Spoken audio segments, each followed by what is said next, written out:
الحمد لله وكفى والسلام على عباده الذين اصطفى أما بعد. Today inshallah on Fiqh Facts we are going to be speaking about the very first part, the very first position of Salah, which is QIYAAM. So we're going to speak about QIYAAM and we are going to speak about QIRAAH, the recitation of Quran, what to be recited, how it should be recited during the Salah. Now the first thing to know about QIYAAM is there are two things which are wajib. Two things in Qiyam which are mandatory.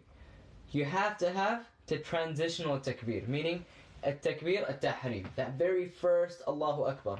Right? Tahrim means to make something haram. So the reason it's called tahrim is because it makes all of the acts which are halal outside of Salah, for example, eating, drinking, talking, sleeping, etc., etc.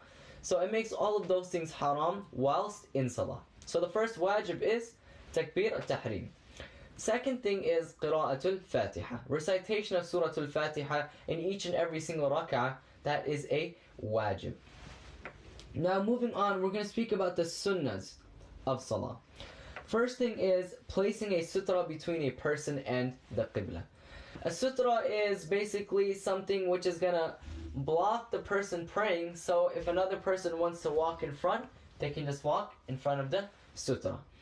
There are differences of opinion as to how tall or how wide the sutra has to be. The most popular opinion is that it has to be the size, the height of an arm's length. Right? So it has to be height of an arm's length.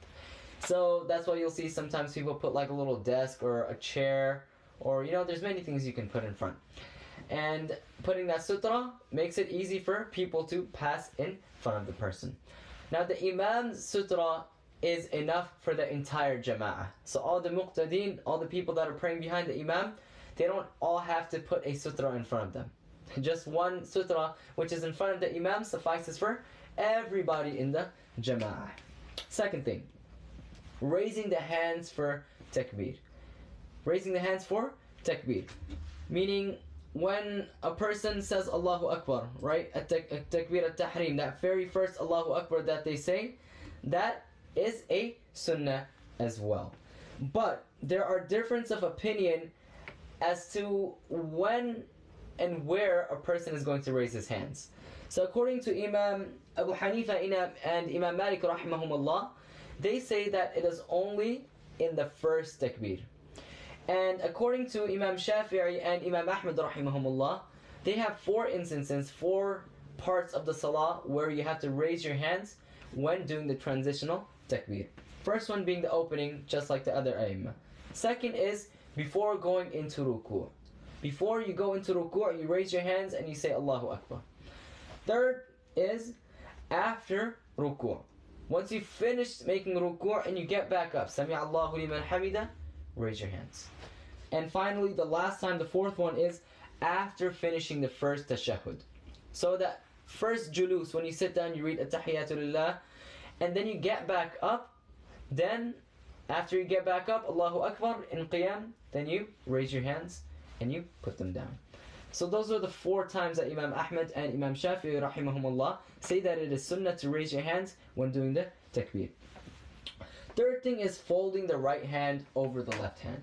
So when folding your hands in qiyam, a person should put his right hand on top of the left hand.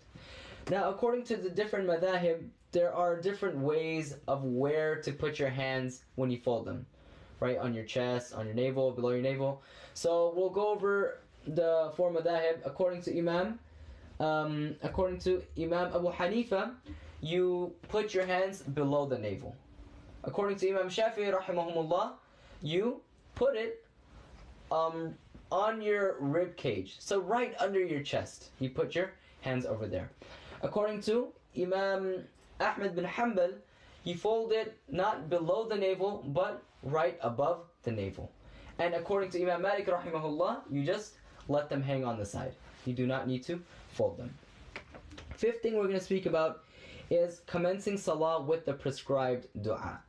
So in the hadith of Rasulullah sallallahu alaihi wasallam, he's mentioned different du'as, and there are different thana which you can read in the beginning of salah. write that dua right before you say A'udhu Billah, Bismillah, and then the surah. So there are difference of opinion, not in the permissibility, but just in the awlawiyah, as which one is better to recite. So the most popular opinion is to recite Subhanakallahumma wa bihamdik wa tabarak asmuk wa ta'ala jadduk wa la ilaha ghayruk. So that's the dua you recite before you read A'udhu Billah and Bismillah, and you begin with your Surah Al-Fatiha. Sixth thing is saying Ameen after Surah Al-Fatiha. Very, very important sunnah. After the Imam recites Surah Al-Fatiha, or even if you recite Surah Al-Fatiha yourself, saying Ameen is a sunnah. And it's a narration of Rasulullah ﷺ, in one place. The understanding of the hadith is basically if a person's Ameen coincides with the Ameen of the Malaika, of the angels, after Surah Al-Fatiha, then the person's dua gets accepted. Subhanallah. Surah Al-Fatiha is actually a dua, right? Ihdina as-siratal mustaqim. صراط الذين أنعمت عليهم غير المغضوب عليهم ولا الضالين. We're asking Allah subhanahu wa ta'ala guide us onto the straight path. Next thing is spreading between the feet during qiyam. You're not going to put your feet like this. No, you're going to spread your feet. But it has to be at least 4 fingers, right? When you spread your feet, it has to be at least 4 fingers apart, no less than 4 fingers. The next thing is reciting a surah after Surah Al-Fatiha. So in the beginning we said that it is wajib, right? You have to recite Surah Al-Fatiha in every single rak'ah, but reciting a surah after it is a sunnah. It is not wajib. Now, reciting Bismillahir Rahmanir Rahim, Basmala, are you going to recite it out loud or are you going to recite it silently? There is a difference of opinion. According to Imam Ahmad bin Hanbal and Imam Abu Hanifa rahimahumullah, they say that it is going to be sirran. It is going to be silent. So when the Imam is leading the Salah, he's not going to recite Bismillah out loud. He's going to recite it silently. But according to Imam Shafi'i rahimahullah, it's going to be jahran. It is going to be out loud. So he's going to say Bismillahir Rahmanir Rahim out loud before Surah Al-Fatiha.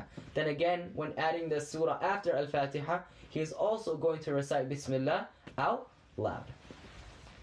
Next thing is Qira'atul Muqtadi. Now this is actually a very deep bahath, a very long topic.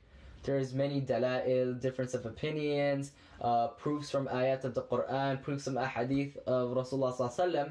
But we're just going to do a basic overview of all the opinions of the A'immah Arba'. Firstly, Imam Malik and Imam Ahmad rahimahumullah, they say that a muqtadi is not required to recite Fatiha in salah which are jahran.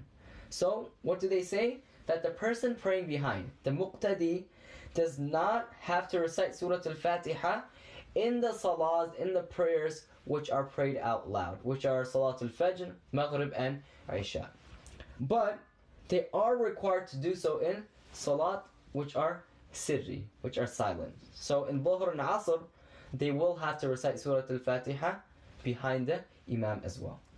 According to Imam Shafi'i rahimahullah, there are actually 2 aqwal. There are 2 opinions, both saying it behind the Imam, reciting Surah Al-Fatiha, and there's also opinion which is that they will not recite Surah Al-Fatiha. But the more popular opinion of the Shafi'i madhab is that it is going to be recited behind the Imam whether the salah is sirri or jahri, meaning whether it's a salah that is read out loud or it is the silent prayer. Finally, the qawl of Imam Abu Hanifa rahimahullah, it is forbidden to recite it behind the Imam. Basically, behind the Imam, the muqtadi are forbidden to recite anything. Meaning, while the Imam is reciting Al-Fatiha in the surah, the muqtadi will stay silent. And the opinion is forbidden, but he says that if a person were to recite, then it does not break his salah. It's not something that's going to make his salah invalid. His salah will still be intact, but he is doing something which is forbidden in salah. And finally, one last thing that I would like to add is when we're praying, sometimes people like to close their eyes to focus for concentration. So it is actually better not to do this. According to ba'd ulama, ba'd fuqaha, they say that it is makruh. There is karaha, it is disliked, something which is not so liked whilst praying Salah to close a person's eyes. A person, what they should do is leave their eyes open, but try to picture, maybe, for example, picturing the Kaaba in front of you, or trying to follow along with the qira'ah of the imam. Or maybe if you're reciting by yourself, then trying to understand the meaning, understand the Quran, or following the tajweed. So it's better not to close a person's eyes when praying Salah. So that's it for Qiyam and Qira'ah. Inshallah, I'll see you guys for the next Fiqh Facts episode.